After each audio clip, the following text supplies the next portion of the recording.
ادھر نبی کے خلیل کے دشمن کو بھی رب نے یہی صدا دی کہ ہاتھ اس کا سینہ اس کا اور لگا رہا ہے، اور جب لگاتا ہے تو ادھر سے خدا ہنستے ہوئے کہتا ہے وہ جس دل میں بغض صدیق کا فاروق کا ہے، یہی بہتر وہ سینہ صدا پٹتا رہے۔ اس کو صدیق خود مرتضیٰ نے کہا، یوں ہی صدیق سب اولیاء نے کہا۔ میں بھی کہتا ہوں صدیق صدیق ہے، جو نہ صدیق مانے وہ زندیق ہے۔ کتنا بلند مقام ہے پایا صدیق نے، بستر نبی کے ساتھ لگایا صدیق نے۔ محشر میں منکروں کی ذرا شکل دیکھنا، محشر میں منکروں کی ذرا شکل دیکھنا، صدیق جب اٹھیں گے محبوب خدا کے ساتھ۔ درود پاک۔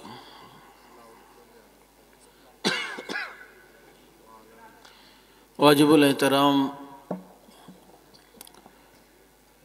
گرامی قدر سامعین، عزیز ساتھی و محترم دوستوں اور معزز بزرگوں، آج کا یہ پروگرام 22 جمادی الثانی جو کہ وفات ہے خلیفہ اول، خلیفہ بلا فصل سیدنا ابو بکر صدیق رضی اللہ تعالی عنہ کی، اس عنوان سے معنون آج کا یہ حسین پروگرام، جس میں آپ بالکل خاموشی سے سردی کی لپیٹ میں سن بٹا سن ہو کر، ٹن بٹا ٹن ہو کر اور چن بٹا چن ہو کر اور من بٹا من ہو کر یہاں تشریف فرما ہے۔ اور آپ جانتے ہیں من سکت نجا، حدیث آپ کے سامنے ہے کہ جو خاموش رہے وہ نجات پائے گا۔ تو چونکہ آپ حدیث پر بہت زیادہ عمل کرتے ہیں، اس لیے آپ نے سوچا کہ نعت خواں کے نعت کے جواب میں یا مقرر کی تقریر کے دوران ہم نے ایسے چپ رہنا ہے جیسے گھر میں بیگم کے سامنے چپ بیٹھ کر ادب و احترام سے دو زانو ہو کر آپ دیدار یار کرتے ہیں، تو آپ وہ روایت یہاں بھی پوری کرنا چاہتے ہیں تو بہت اچھی بات ہے۔ تو میں چند ایک معروضات آپ کی خاموش مزاجی کے نظر کروں گا۔ امید ہے اتنا سننے کے بعد انسان کو کچھ ڈیش آئی جاتی ہے۔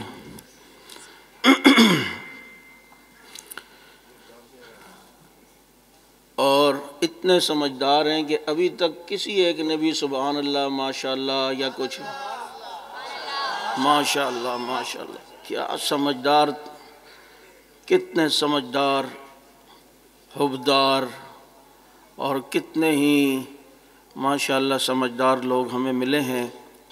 اور میں مزید کیا کہہ سکتا ہوں، درود شریف پڑھ لیں۔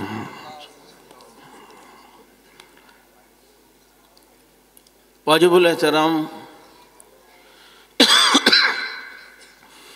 آج کا یہ عنوان خلیفہ بلا فصل سیدنا صدیق اکبر رضی اللہ تعالیٰ عنہ کے عنوان پر معنون ہے۔ اور صدیق کون ہے؟ آپ اتنا سمجھ لیں کہ نبی کے لیے جیسے کہا جاتا ہے کہ لا یمکن الثناء کما کان حقہ بعد خدا بزرگ توئی قصہ مختصر، صدیق کے لیے اتنا کہوں گا کہ لا یمکن الثناء کما کان حقہ بعد از انبیاء توئی بس قصہ مختصر، کہ نبیوں کے بعد اگر کسی کا درجہ اور مقام اور مرتبہ ہے تو وہ صرف سیدنا ابو بکر صدیق رضی اللہ تعالی عنہ ہیں، کہ جن کا وہ مقام اور مرتبہ کہ آج بھی میرے پیغمبر کے ساتھ روزے میں بلا فصل آرام فرما رہے ہیں، اور جن کو اللہ رب العزت نے وہ مقام دیا کہ آپ اس سے اندازہ کریں کہ یہ بات نبی نے کسی صحابی کے متعلق نہیں کی، صرف یہ بات ابو بکر صدیق کے لیے نبی نے فرمائی ہے کہ میرے دل میں جو کچھ اللہ نے ڈالا میں نے وہ ابو بکر کے سینے میں ڈال دیا ہے. یعنی قرآن میرے سینے میں تو قرآن ابو بکر کے سینے میں. میرے سینے میں سچائی ہے تو میں نے وہ سچائی ابو بکر کے سینے میں ڈال دی. میرے سینے میں صداقت ہے تو وہ صداقت میں نے ابو بکر کے سینے میں ڈال دی. میرے دل میں اللہ کی محبت ہے تو وہ میں نے محبت اللہ کی ابو بکر کے سینے میں ڈال دی. نبی سخاوت کا بحر منیر ہے تو اب یہ سخاوت کی یہ صفت نبی نے ابو بکر کے جو ہے وہ سینے میں ڈال دی. کیونکہ نبی نے فرمایا کہ جو کچھ اللہ نے میرے سینے میں ڈالا میں نے وہ ابو بکر کے سینے میں منتقل کر دیا. اب جو صفات اور جو کمالات نبی کے سینے میں ہیں تو پتہ چلتا ہے وہ ابو بکر کے سینے میں نبی نے منتقل کر دیا ہے. نبی کے سینے میں حیا ہے تو ابو بکر کے سینے میں منتقل ہو گئی. نبی کے سینے میں شجاعت ہے تو ابو بکر کے سینے میں منتقل ہو گئی. نبی کے سینے میں سخاوت ہے تو ابو بکر کے سینے میں منتقل ہو گئی. نبی علیہ الصلوۃ والسلام کے سینے میں اللہ رب العزت کی محبت ہے تو وہ ابو بکر کے سینے میں منتقل ہو گئی. اسی لیے تو صدیق کہتے ہی اسے ہیں کہ صدیق کہتے ہیں جمال مصطفیٰ کے عکس کو صدیق کہا جاتا ہے. یعنی مختصر یہ کہ اگر نبی سورج ہے تو درخشانی کو صدیق کہتے ہیں. نبی اگر چاند ہے تو تابانی کو صدیق کہتے ہیں. نبی اگر پھول ہے تو پھر خوشبو کو صدیق کہتے ہیں. نبی اگر جسم ہے تو سائے کو صدیق کہتے ہیں. نبی ہجرت میں چل رہے ہو اور جو پیغمبر کو لے کے جا رہا ہو اسے صدیق کہتے ہیں اور جو صدیق کے کندھوں پر بیٹھا ہو اسے محمد الرسول اللہ کہتے ہیں اور جو پیغمبر کے ساتھ غار میں ہو اسے صدیق کہتے ہیں. آج بھی جو نبی کے ساتھ مزار میں ہو اسے صدیق کہتے ہیں. نبی جسم ہے تو سایہ صدیق. میرے سینے میں جو کچھ تھا میں نے وہ تیرے سینے میں منتقل کر دیا. میں نے جمعے میں ایک موضوع لیتے ہوئے کہا کہ دیکھو اللہ نے ابراہیم کو اپنا خلیل کہا. واتخذ اللہ ابراہیم خلیلا. اللہ نے ابراہیم کو اپنا خلیل بنایا. اب نبی نے ابو بکر کے بارے میں فرمایا اگر میں اللہ کے سوا کسی کو خلیل بناتا تو لاتخذت ابا بکر خلیلا. ابو بکر کو میں اپنا خلیل بناتا. اب ایک اللہ کا خلیل ہے, ایک نبی کا خلیل ہے, ایک اللہ کا خلیل ہے, ایک نبی کا خلیل ہے. اللہ کا خلیل ابراہیم ہے, نبی کا خلیل ابو بکر ہے. اللہ کے خلیل کے بارے میں اللہ نے کہا انہ لأواہ حلیم, وہ بڑے بردبار تھے اللہ کے خلیل. ادھر نبی نے اپنے خلیل کے بارے میں کہا ارحم امتی بامتی ابو بکر, میری امت میں سب سے نرم دل ابو بکر ہے. ادھر اللہ نے اپنے خلیل کے بارے میں کہا انہ کان صدیقا نبیا, میں نے خلیل کو صدیق اور نبی بنایا ہے.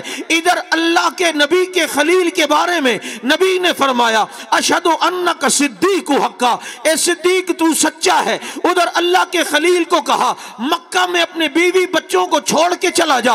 ادھر نبی کے خلیل کو کہا کہ اپنی بچیوں کو چھوڑ کر محمد کے ساتھ چلا گیا. ادھر اللہ کے خلیل نے ہجرت کی, ادھر نبی کے خلیل ابو بکر نے ہجرت کی. ادھر اللہ کے خلیل کو نارے نمرود میں ڈالا گیا, ادھر نار سے آزمایا گیا. ادھر محمد کے خلیل کو غار کے ذریعے سے آزمایا گیا. وہاں جانا نار میں تھا, یہاں جانا آگ میں تھا. وہاں جلنے کا خطرہ تھا, یہاں موذی جانوروں سے کٹنے کا خطرہ تھا. آزمائش دونوں کی تھی. ایک اللہ کا خلیل ہے, ایک محمد کا خلیل ہے. اللہ کے خلیل کو کہا گیا بیت اللہ کی تعمیر کرو, محمد کے خلیل کو کہا گیا مسجد نبوی کی تعمیر کرو. ایک اللہ کا خلیل, ایک نبی کا خلیل. اسی لیے تو حضرت علی نے عجیب بات فرمائی. علی فرماتے من اراد ان ينظر الى صدر ابراہیم, اگر کوئی چاہتا ہے اس امت میں ابراہیم کا سینہ دیکھے فَلْيَنْظُرِ إِلَىٰ صَدْرِ أَبِي بَكْرٍ, وہ ابو بکر کا سینہ دیکھ لے. یہ علی کہہ رہے ہیں من اراد ان ينظر الی صدر ابراہیم، اگر کوئی اس امت میں ابراہیم کا سینہ دیکھنا چاہے، فَلْيَنْظُرْ إِلَىٰ صَدْرِ ابو بکر، تو اس امت میں ابو بکر کا سینہ دیکھ لے، وہ ایسا ہی ہے جیسے ابراہیم خلیل کا سینہ دیکھا ہے، کیونکہ وہ اللہ کا خلیل اور یہ نبی کا خلیل۔ اس کے امتحانات ہوئے، کہا بچوں کو چھوڑ دو، چھوڑ دیا۔ ادھر وہ خلیل ہے، یہاں پر نبی کا خلیل ہے۔ امتحانات ابراہیم کے بھی ہوئے، وَإِذِ ابْتَلَىٰ إِبْرَاهِيمَ رَبُّهُ بِكَلِمَاتٍ فَأَتَمَّهُنَّ، آزمائش میں کامیاب ہوئے تو رب نے کہا قَالَ إِنِّي جَاعِلُكَ لِلنَّاسِ إِمَامًا، اے میرے خلیل ابراہیم میں تجھے لوگوں کا امام بناؤں گا، کیونکہ تو امتحان میں کامیاب ہو گیا ہے۔ تو ادھر اللہ نے اپنے خلیل کو کہا إِنِّي جَاعِلُكَ لِلنَّاسِ إِمَامًا، میں تجھے امام بناؤں گا، اور ادھر جب نبی کے خلیل کے امتحانات پورے ہوئے تو ادھر نبی نے اپنے خلیل کو کہا مروا ابا بکر فلیصلی بالناس، ابو بکر سے کہو نماز پڑھا کر لوگوں کا امام بنے۔ ادھر اللہ نے اپنے خلیل کو امام بنایا، ادھر نبی نے اپنے خلیل کو امام بنایا۔ ادھر اللہ کا خلیل ہے، اس کا دشمن نمرود ہے، ان کا دشمن بول تم کو شک ہے؟ نہیں، تم کیا سمجھ رہے تھے؟ شنشا نقوی ہے، ہاں اولاد اسی کی ہے، یہ لیکن یہ نہیں تھا۔ وہ اللہ کا خلیل، اس کا دشمن نمرود، اللہ نے سزا دی، یہاں سے مچھر کو ڈالا، دماغ میں پہنچایا۔ اب نمرود پتہ ہے کیا کرتا تھا؟ سارا دن ابراہیم اللہ کے خلیل کے خلاف سوچتا تھا، تو اللہ نے سزا دی، مچھر یہاں بیٹھا تو اپنے چپل اپنے ہی سر پہ مارتا تھا، اپنا ہاتھ اپنے ہی سر پہ مارتا تھا۔ اللہ کے خلیل کا جو دشمن تھا وہ دماغ سے سوچتا رہتا تھا نبی کے بارے میں، خلیل کے خلاف، تو اللہ نے سزا دی، اسی کا ہاتھ اسی کا سر۔ ادھر مصطفیٰ کے خلیل کے بارے میں جس نے دل میں برا سوچا، دل بھی اسی کا، ہاتھ بھی اسی کا، سزا دونوں کو ملی ہے۔ وہ اللہ کا خلیل ہے، اس کا دشمن نمرود، اپنی جوتی اپنے ہی سر پہ، اپنا ہی ہاتھ اپنا ہی سر پر، دے مار 4.5، دے دنا دن دن، چل رہا ہے۔ لوگ کہتے ہیں نمرود یہ کیا کر رہا ہے؟ کہتے ادھر خرابی تھی، ادھر خرابی تھی ابراہیم کے خلاف، اللہ کے خلیل کے خلاف، تو اللہ نے سزا دی، اپنے ہی ہاتھ سے ٹھکائی کر رہا تھا نمرود۔ ادھر نبی کے خلیل کا بغض جس کے سینے میں آیا تو رب نے بھی وہی والی سزا دی جو اپنے خلیل کے دشمن کو دی، ادھر نبی کے خلیل کے دشمن کو بھی رب نے یہی سزا دی کہ ہاتھ اس کا سینہ اس کا، اور لگا رہا ہے، اور جب لگاتا ہے تو ادھر سے خدا ہنستے ہوئے کہتا ہے وہ جس دل میں بغض صدیق کا فاروق کا ہے، یہی بہتر وہ سینہ سدا پٹتا رہے۔ خلیل اللہ کا ہے بھی ہے، خلیل محمد الرسول اللہ کا بھی ہے، اور اللہ کے خلیل نے بتوں کو توڑا یا نہیں؟ جب قوم نے کہا ابراہیم کو چلو میلے پہ چلتے ہیں، تم بھی چلو، ابراہیم نے کہا سی میلے والے نہیں ہیں، تم کیا سمجھ رہے ہو میلے والے ہیں؟ ادھر کیا ہوگا؟ عبدہ پروین کے بال کھلے ہوئے گانے ہوں گے،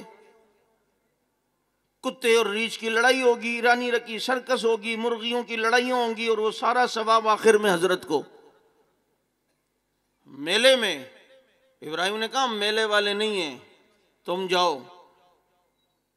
ابراہیم تم میلہ نہیں سجاتے، تم میلوں میں نہیں جاتے؟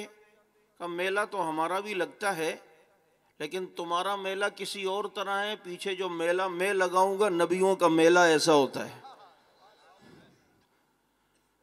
اور نبیوں کے وارثوں کے میلے بھی ایسے ہی ہوتے ہیں۔ دیکھنا ایک مجاوروں کا میلہ ہوتا ہے، ایک افغان کے مجاہدوں کا میلہ ہوتا ہے، ایک سعودیہ کے مجاوروں کا میلہ ہوتا ہے، ایک افغان کے مجاہدوں کا میلہ ہوتا ہے۔ جبھی تو ایک سعودی سفیر نے طالبان سفیر سے کہا آپ کے جھنڈے بھی سفید کلمے والا، ہمارا جھنڈا بھی سفید کلمے والا، لیکن آپ کے جھنڈے میں کلمہ نہیں ہے، ہمارے جھنڈے میں کلمہ ہے۔ تو طالبان کے نمائندے نے کہا تمہاری تلوار، اس نے کہا ہمارے جھنڈے میں تلوار ہے، تمہارے جھنڈے میں تلوار نہیں ہے۔ طالبان نے کہا تمہاری تلوار جھنڈے میں آ گئی ہے، ہماری تلوار ہاتھوں میں آ گئی ہے۔ تم جھنڈے تک سجا کے رکھو، ہم ہاتھوں میں سجا کے رکھیں گے اور ان کی یاد تازہ کریں گے جو کہتے تھے نحن الذین بایعوا محمدا علی الجہاد ما بقینا ابدا۔ ابراہیم علیہ السلام نے کہا میلے والے نہیں ہیں تم جاؤ، نبیوں کا مزاج ہی نہیں ہوتا، یہ نبیوں کی عادت ہی نہیں ہوتی میلوں کی۔ قوم میلے پہ چلی گئی، ابراہیم اپنا میلہ سجانے آ گئے، ان کے بت خانے میں آئے، بتوں کو توڑا، کسی کی ناک توڑی، کسی کی ٹانگ توڑی، کسی کی آنکھ پھوڑی، کسی کو یوں گرایا، کوئی انفن فی الماء ویستن فی السماء کا منظر پیش کر رہا تھا، کوئی وہاں ٹوٹا ہوا تھا، کوئی وہاں گرا ہوا تھا، کوئی ادھر پڑا ہوا تھا، سب کچھ کر کے کلاڑا بڑے والے حضرت پہ رکھ دیا۔ اور جب قوم شام کو آئی نا، دیکھا تو کہا ہائے یہ کیا، یہ ہاتھ اسی دن سے سینے پہ گئے تھے، ہائے یہ کیا؟ سب نے کہا یہ ضرور ابراہیم نے کیا ہوگا۔ بتوں کو توڑ دیا، یہ اللہ کے خلیل نے بتوں کو توڑا، اللہ کی توحید پر غیرت کھاتے ہوئے۔ آج اگر کوئی یہ کام کرتا نا تو آج کے اسکالر دانشور صحافی لکھتے انتہا پسندی۔ کسی کا دل تو نہیں توڑنا چاہیے نا، جس دل میں اللہ کی توحید نہ ہو وہ دل نہیں ہوتا، پتھر ہوتا ہے۔ اسی لیے تو اقبال نے کہا تھا کافر کی موت سے بھی لرزتا ہو جس کا دل، کہتا ہے کون اس کو کہ مسلمان کی موت مر۔ یہ اللہ کا خلیل ہے، بتوں کو توڑ بیٹھا۔ ادھر مصطفیٰ کا خلیل ہے، بچپن میں ابو قحافہ بیت اللہ میں لے گئے اور بتوں کا تعارف کروایا۔ صدیق خاموش ہے، صدیق فطرتاً مسلمان ہے، کبھی صدیق نے بت کے آگے سجدہ نہیں کیا، اور صدیق نے زمانے جاہلیت میں بھی کبھی شراب نہیں پی ہے، وہ پیدا ہی فطرت اسلام پر ہوا ہے۔ چنانچہ والد سمجھے مجھ سے شرما کے بچہ بات نہیں کر رہا، وہ باہر گئے، تھوڑی دیر کے بعد آئے، منظر کچھ اور ہے، کسی بت کی ناک ٹوٹی ہے، کسی کی ٹانگ ٹوٹی ہے، چھوٹا بت ابو بکر کے ہاتھ میں، بڑے والے بت کی پٹائی ہو رہی ہے۔ کہا یہ کیا کر دیا؟ مارتے مارتے لے گئے۔ ماں نے کہا کیوں مار رہا ہے بچے کو؟ کہا یہ خداؤں کی پٹائی کر رہا تھا۔ انہیں کیا پتا تھا یہ کام وہ کر رہا ہے جو محمد کا خلیل ہے، اور یہ کام اس لیے کیا ہے کہ اس نے بھی کیا تھا جو اللہ کا خلیل ہے۔ جو بولو، ایک اللہ کا خلیل، ایک محمد کا خلیل، اسے ابراہیم کہتے ہیں، اسے ابو بکر صدیق کہتے ہیں۔ ایک وہ خلیل ہے کہ جو مقام ابراہیم پہ چڑھا ہے، مقام ابراہیم پتھر پہ، اور یہ والے خلیل نے محمد الرسول اللہ کو اپنے کندھوں پہ بٹھا دیا ہے، کندھوں پہ بٹھا رہے ہیں۔ ہاں دیکھ لے، صدیق کی بات چل رہی ہے تو یہ بھی آ گیا ادھر ادھر سے، کوئی پرابلم نہیں، اب بھونکنا نہیں، دیکھ آگے کھڑا ہے نا تو ہم کچھ نہیں کہہ رہے۔ اختلاف تیرے سے اس وقت ہوتا ہے جب تو بھونکتا ہے، تو نہ وہ آگیا ہی نہیں ہے، کچھ نہیں کہو، چھوڑ دو، بھونکے نہیں۔ جب بھونکے تو دل جلوں کو پڑا فلک سے کام نہیں، جلا کے راکھ نہ کر دیں صحابہ کے غلام نہیں۔ انسان دا پتر بنسی تے بڑا ساں، کھوتی دا بنسی تے گدے دا بڑا ساں۔ نہیں سمجھ آ رہی؟ صحیح بات ہے، نہیں بھونکے تو کوئی مسئلہ ہی نہیں ہے۔ کوئی یوں کرے، کوئی پتھر پہ سجدہ کرے، کوئی یوں مارے، کوئی یوں مارے، کوئی یوں کپڑے اتار کے مارے، کوئی پہن کے، ہمیں کیا بھائی، اور مارو، اللہ اور مزید اضافہ دے، اور اللہ اور مزید ہمت اور طاقت دے۔ آپ چاہتے تو ہم بھی آپ کے شانہ بشانہ ہو جائیں گے، پوری قوت سے انشاءاللہ آپ کو ثواب پہنچائیں گے۔ ہمیں اس میں عملے میں نہیں، ہمیں اختلاف، اگر ابو بکر کو نہیں بھی مانتا کوئی تو اس کی مرضی ہے بابا، یہ تو قسمت کی بات ہے، لیکن گالی برداشت نہیں ہے۔ اختلاف گالی پر ہے، توہین پر ہے۔ اختلاف اس وقت ہوگا کہ جب توہین ہو، اور صحابہ کرام کی توہین ہم برداشت نہیں کر سکتے۔ تمہیں پتہ ہی نہیں ہے، صحابہ ہماری روح بن چکے ہیں، صحابہ ہماری زندگی بن چکے ہیں، ان کا نام لینا ہماری روحانی غذا بن چکا ہے۔ تمہیں شاید شراب سے اتنی محبت نہ ہو جتنے ہمیں صحابہ کی محبت میں جان دینے سے محبت ہے۔ تم ہمیں سمجھ ہی نہیں پائے ہو، ہمارا جنون صحابہ، ہمارے مان صحابہ، ہمارا ایمان صحابہ، ہماری پہچان صحابہ، ہماری ایقان صحابہ، ہمارا ایمان صحابہ اور قرآن صحابہ، یہ سارا ایمان کا خلاصہ یہ صحابہ ہے۔ بلکہ مختصر یہ کہوں گا کہ اسلام صحابہ ہے۔ اسلام الیوم اکملت لکم دینکم، اللہ نے صحابہ کو کہا کہ میں نے تمہارا دین مکمل کر دیا ہے۔ آج ہمیں بہت سے لوگ کہتے ہیں یار کسی جگہ میٹنگ میں بیٹھیں، یہ صحابہ والی بات نہیں چھڑا کریں نا ذرا، پھر وہ اختلاف ہو جاتا ہے۔ دیکھو نا مشترکات پہ اللہ اور نبی کو تو مانتا ہے نا کوئی، میں نے کہا اس کو بھی نہیں مانتا، لیکن اگر تو یہ کہتا ہے کہ یہاں صحابہ کی بات نہ کرنا، تم سمجھ نہیں پائے۔ تم تختہ دار لگا کے دیکھو، پھندے پہ جھولتے ہوئے بھی صحابہ کی بات ہوگی، اور تم کہتے ہو کوئی ناراض ہو، تمہیں ان کی ناراضگی کی فکر ہے، ہمیں اللہ کی ناراضگی کی فکر ہے۔ اور صحابہ کا تذکرہ سن کے کسی کے پیٹ میں مروڑ ہوتا ہے، کوئی ناراض ہوتا ہے، کوئی جلدا ہے تو کوئی بات نہیں، کوئی جلدا ہے تو جلے میں جلاواں گا، میں تے رتبے صحابہ دے سناواں گا۔ پھر مجھے کہنے لگا مولوی صاحب یار دیکھو ہم نے صحابہ کا کلمہ تو نہیں پڑھا نا، تو اس معاملے کو تھوڑا سا کلوز کریں تاکہ ذرا اتحاد کی فضا بنے، تاکہ تھوڑا ذرا ایک ماحول بنے۔ کہ کون سا ماحول بنانا چاہتا ہے؟ کو ایجوکیشن کا کون سا ماحول بنانا چاہ رہا ہے؟ تو جو ماحول بنانا چاہ رہا ہے، اس ماحول کا نبی کا مزاج ہی نہیں تھا۔ نبی نے منافقین کو اپنی صفوں سے باہر نکالا ہے، باہر کھینچ کے نکالا ہے، اور نبی کو اللہ نے کہا فَلَا تَقْعُدْ بَعْدَ الذِّكْرَ مَعَ الْقَوْمِ الظَّالِمِينَ، آئندہ ان منافقین کے ساتھ آپ کو بیٹھنے کی اجازت نہیں ہے۔ نبی کو اللہ نے کہا آپ کو ان کے ساتھ بیٹھنے کی اجازت نہیں ہے۔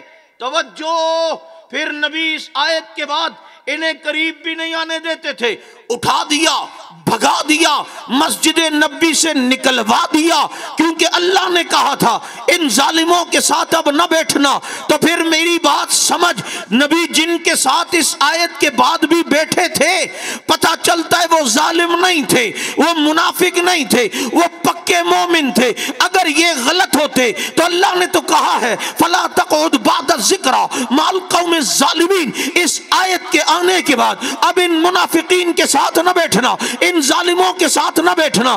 اب نبی اس آیت کے بعد جس کو بھگاتے ہیں وہ ظالم بھی ہے، منافق بھی ہے، اور جس کو اپنے قریب بٹھاتے بھی ہیں انہی کو دنیا صحابہ کہتی ہے۔ پھر ان میں سے کچھ وہ بھی ہیں جنہیں نبی اپنے قریب صرف بٹھاتے نہیں ہیں بلکہ اپنے قریب روزے میں سلاتے بھی ہیں، اپنے قریب روزے میں سلاتے بھی ہیں۔ اگر ان میں عیب ہوتا تو نبی کے قریب نہ سوتے۔ خلقت مبرئا من کل عیب، حسان ابن ثابت کہتے ہیں آقا اللہ نے آپ کو ہر عیب سے پاک بنایا، عیب نبی کے قریب نہیں آ سکتا۔ پوچھ تو صحابہ کے دشمن سے، عیب نبی کے قریب آ سکتا ہے؟ کہے گا جی عیب نبی کے قریب نہیں آ سکتا۔ کہو دیکھ جھوٹ عیب ہے، نبی کے قریب نہیں آتا۔ حسد عیب ہے، نبی کے قریب نہیں آتا۔ کسی سے بغض رکھنا عیب ہے، نبی کے قریب نہیں آتا۔ پسینے کی بدبو کا آنا عیب ہے، نبی کے پسینے سے خوشبو آتی تھی۔ مکھی کا بیٹھنا عیب ہے، نبی کے جسم پر نہیں بیٹھتی تھی۔ یہ جمائی کا آنا سستی کی علامت ہے، یہ عیب ہے، نبی کو جمائی نہیں آتی تھی۔ کیوں کہ خلقت مبرأ من کل عیب، عیب کو اللہ نے نبی سے دور کر دیا ہے۔ عیب نبی کے قریب نہیں آ سکتا۔ جب عیب نبی کے قریب نہیں آتا تو پھر سمجھ لے ابو بکر عمر میں عیب ہوتا، خدا مصطفیٰ کے قریب نہ سلاتا۔ کہتا ہے جی یہ صحیح نہیں ہے، نعوذ باللہ، نبی کے ساتھ سونے والے صحیح نہیں، تو تیرا باپ صحیح ہے، تیرا دادا صحیح ہے، تیرا پردادا اور بغیر پر کا دادا صحیح ہے، جو نبی کے روضے میں کہتے ہیں یہ خراب ہے، نعوذ باللہ۔ میں نے کہا بادشاہ نے خواب دیکھا، اور خواب میں کیا دیکھا، اور پھر صبح اٹھا تو کہا جی یہ خواب دیکھا ہے، تعبیر بتاؤ۔ کوئی تعبیر نہ بتا سکا۔ ایک خادم نے کہا جیل میں یوسف نام کا قیدی یہ تعبیر پوچھ کے آتا ہوں۔ کہا پوچھ کے آؤ۔ یوسف علیہ السلام نے تعبیر بتائی اور بتایا کہ جی 7 سال خرخروانی ہوگی، 7 سال اس کے اندر قحط آئے گا۔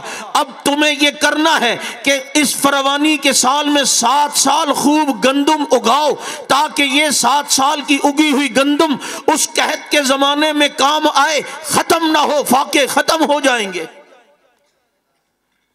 کہا کہ 7 سال میں خوب نعرہ لگاؤ، حضرت تشریف لائیں۔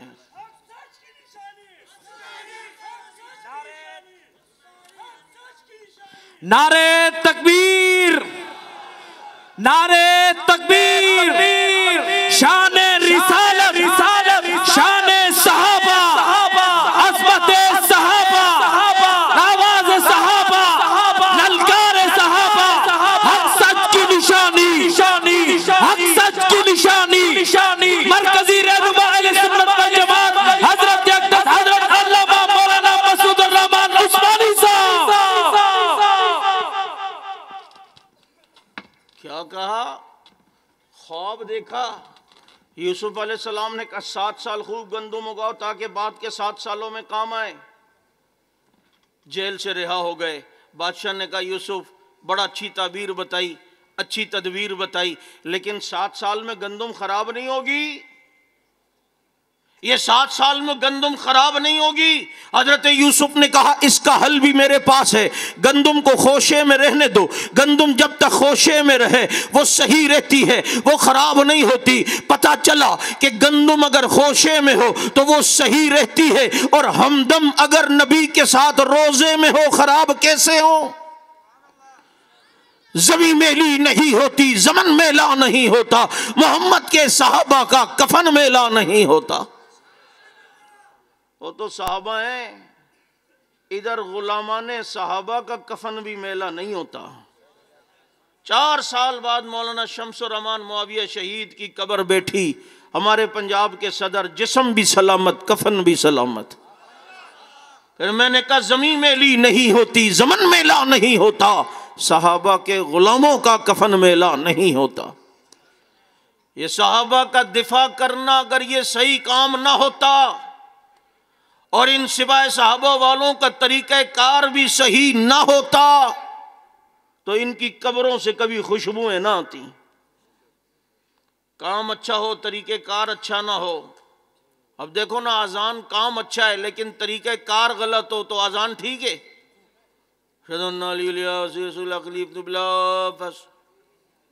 طریقہ کار غلط ہو گیا، کام خراب ہو گیا۔ جب طریقہ کار غلط کر کے کام کیا تو وہ بندہ بھی غلط ہوتا ہے، صحیح؟ یہاں دفاع صحابہ میں کام کرنے والے، پتہ چلتا ان کا طریقہ کار بھی صحیح تھا، وہ خود بھی صحیح تھے، اسی لیے تو علامہ علی شیر حیدری کی قبر سے خوشبو آئی، حضرت عبد الغفور ندیم شہید کی قبر سے خوشبو آئی، شمس الرحمان معاویہ شہید کی قبر سے خوشبو آئی، کئی ہمارے شہداء کی قبروں سے خوشبو آئی ہیں۔ میرے دوستو، اب جبریل تو نہیں آئیں گے تمہارے پاس وحی لے کر کہ جناب بتائیں کہ یہ کام ٹھیک ہے، یہ قبروں کی خوشبوؤں کا آنا دلیل اس بات کی ہے یہ کام بھی ٹھیک ہے، طریقہ کار بھی ٹھیک ہے۔ اور سنو، ہم صدیق کے ماننے والے ہیں، ہمیں کسی دلیل کی ضرورت بھی نہیں ہے، یہ خوشبوئیں نہ بھی آتی تو صحابہ کا دفاع کرنا صرف ایمان کا تقاضا نہیں، غیرت کا بھی تقاضا ہے کہ دین ہم تک پہنچانے والے کون؟ قرآن پہنچانے والے کون؟ اسلام پہنچانے والے کون؟ نماز پہنچانے والے کون؟